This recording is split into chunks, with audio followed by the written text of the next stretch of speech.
For millions of American families, the Labor Day weekend marks the end of summer and the beginning of a new school year.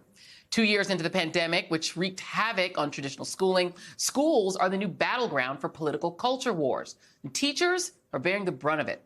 After a year of demanding that kids and teachers rip off their masks and let the virus flow through their lungs, Republican-led states like Florida and Texas spent much of this past year fighting made-up culture wars over their twisted rewrite of critical race theory, banning books and any part of American history they don't like, and demagoguing gender and sexual orientation, trying to reopen the 1950s closets, which drove some great teachers underground or out of the profession. These manufactured culture wars have indeed left teachers who are paid 20% less than similarly situated folks in other industries. It left them exhausted and heading for the exits. A report by the National Education Association finds that 55% of teachers expect to leave their profession sooner because of the pandemic. That is a 37% increase from a year ago. That exodus has left states struggling to staff up their schools. The president of the Florida Education Association told the Washington Post that he estimates that there is a shortage of at least 8,000 teachers in the state.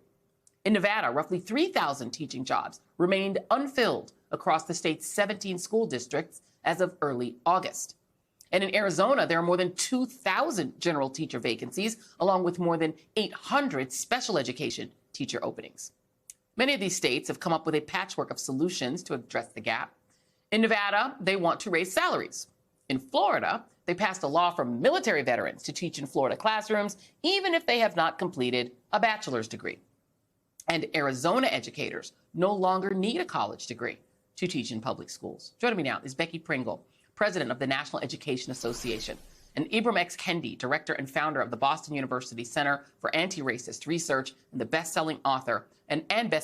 His newest book is Magnolia Flower, a children's book adaptation of the short story by Zora Neale Hurston. It comes out tomorrow and probably will be banned in Florida immediately thereafter. Thank you both for being here.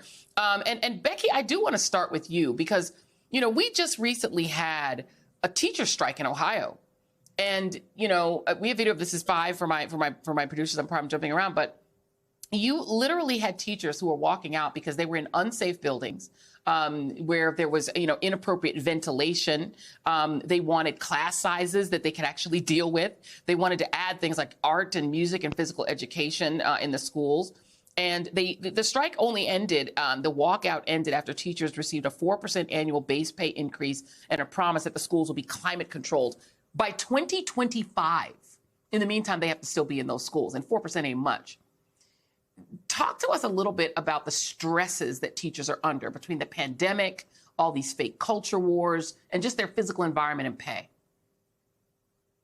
It's good to be with you again, Joy, and you too, Dr. Kendi. It's good to see you as well. Happy Labor Day. Let me start by just giving a shout out to America's workers, right? Yes. Honoring all they do for us. And Joy, I want to say this, they're right to have a collective voice so they can have the wages and working conditions that allow them to take care of their own families and return to them safely.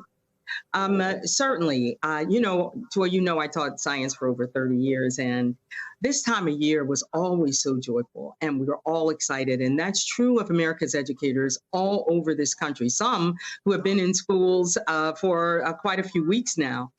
And we always are so eager to be back with our students and our colleagues.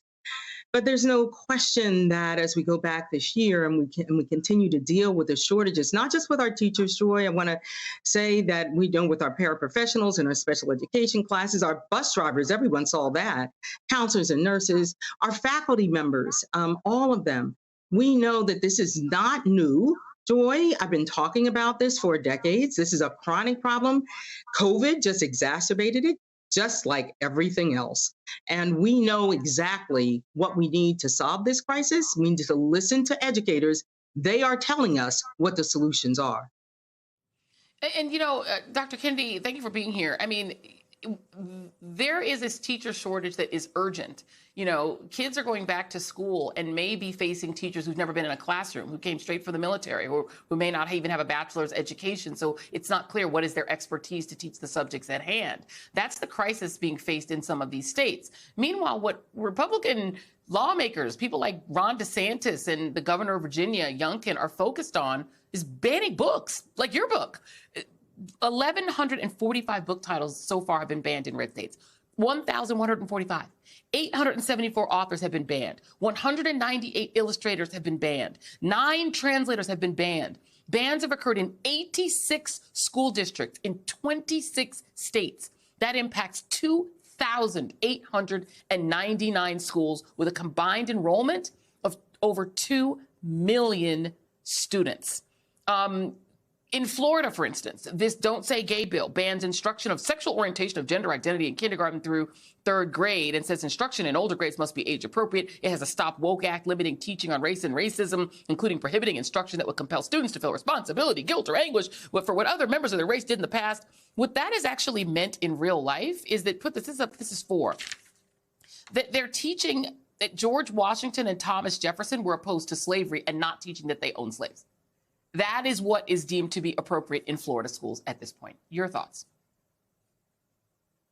And I mean, to me, this is just, an incredible tragedy. And in many ways, they want our classrooms. They want classrooms with young, impressionable minds to almost be like Trump rallies, where we can't find the truth. And I think, that's why, to me, it's a major tragedy. And fortunately, educators are fighting back. Certainly authors are. And in many cases, you're going to have kids walking into classrooms without sort of experienced teachers and with even no books. You have classrooms which teachers don't know whether a book is permissible, so they're taking all books off of the shelves. Can you imagine that, Joe? We have kids walking into classrooms this week, previous week, with no books. This is the effect of these book bans.